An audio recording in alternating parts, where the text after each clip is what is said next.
centre de détention est un établissement pénitentiaire accueillant des personnes majeures condamnées à des peines supérieures à 1 an. Le régime de détention est orienté principalement vers la resocialisation des détenus.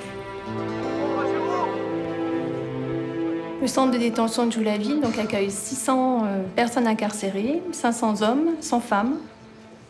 Et sur l'établissement, nous accueillons des personnes qui sont condamnées à partir de 1 an jusqu'à de très longues peines, notamment chez les femmes, ou pour certaines, sont condamnées à la réclusion criminelle à perpétuité.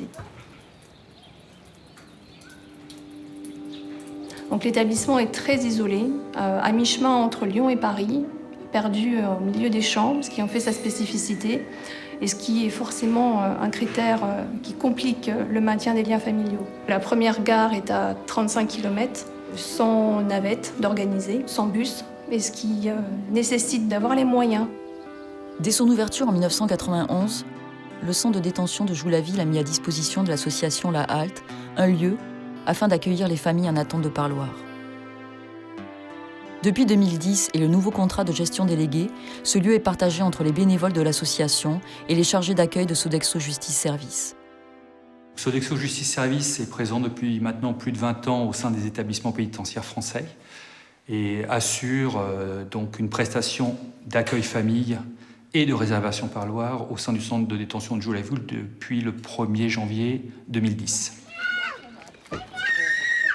Notre mission est beaucoup plus administrative par rapport en effet à la halte, puisque notre objectif étant de renseigner à la fois les familles sur les autorisations des produits pouvant entrer au centre de détention, des informations sur le trajet, et nous distribuons au moment de la première visite un petit livret rappelant les éléments essentiels sur le site de Joux-la-Ville.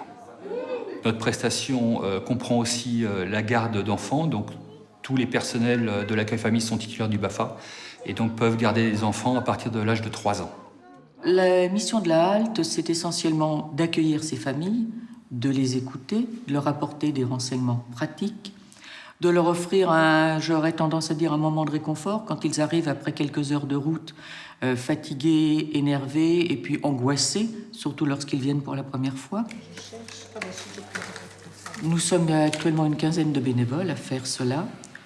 Je crois que ce qui nous a motivés, c'est justement ce contact humain, de conserver un lien avec les gens, de ne pas les laisser perdus, j'aurais tendance à dire, voire paumés en pleine campagne.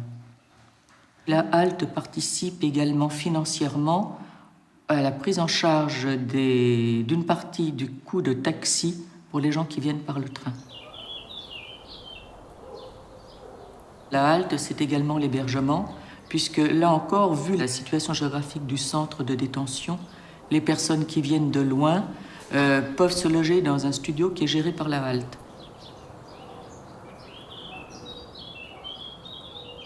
Alors, parmi nos actions, il y a aussi les colis de Noël, c'est-à-dire que chaque année, au moment de Noël, on prépare des colis pour les détenus.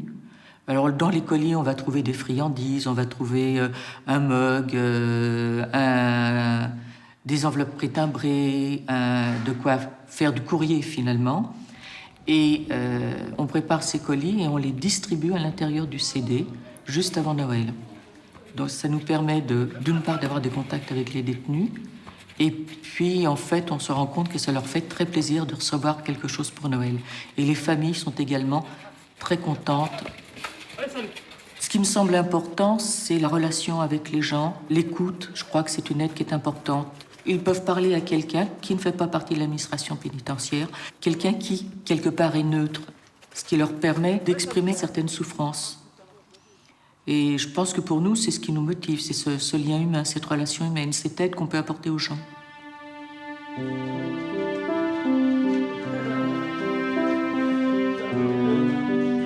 Les détenus comptent beaucoup sur leur famille.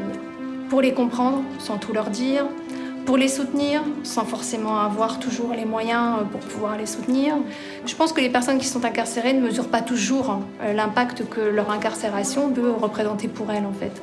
Quand on est incarcéré, la situation, le contexte, l'encellulement fait qu'on est centré sur soi.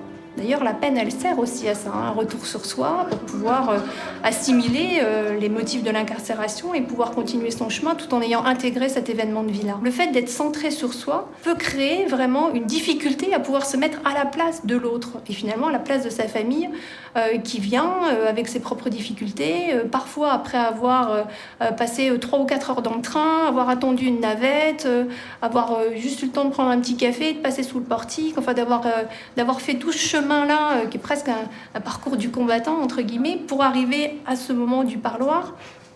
Et puis de rencontrer une personne incarcérée, peut-être impatiente, qui trouve que la personne n'est pas assez ou jolie, ou maquillée, ou souriante, ou disponible, parce que trop centrée sur elle-même. Donc ça, c'est important aussi que les familles mesurent que ce retour sur soi et cet égocentrisme, on pourrait dire finalement, est aussi en lien avec l'incarcération.